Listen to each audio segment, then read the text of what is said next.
The back half of your book, you offer solutions about ways that we can effectively deal with this issue. My advice is to people who are targeted, obviously. And notice I don't use the word victim, because it starts with the person being targeted.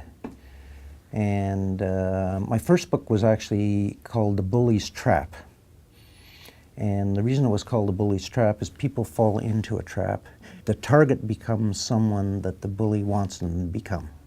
So through harassment and abuse and constant badgering, a solid employee becomes a poor performer with a bad attitude. Wow. And then therefore goes from a victim to the villain in the eyes of the corporation. And the target has given the bully the ammunition to do what they do with him. So advice to people who are targeted: don't fall into the bully's trap. Now there are a lot more ideas, but that's a key one. Also advice in terms of coping, and the best way and to deal with the situation is not to deal with it alone.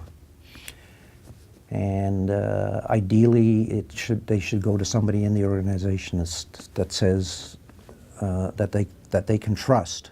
Would that be HR? Are they effective these days? In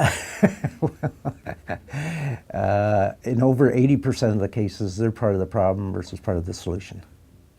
And I've had human resources as part of my portfolio for the bulk of my career.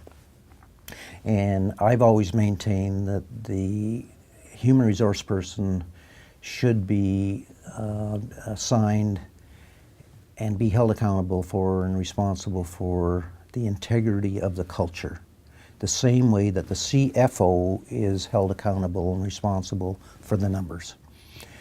But unfortunately, for a variety of reasons, they are not considered safe zones to go to. And notice a lot of the more modern companies today are instituting those types of different titles, whether it was the CLOs or something like that, which is interesting. Yeah, and it's just a name. It's just, yeah, that's true if they don't do the work effectively. Yeah, exactly.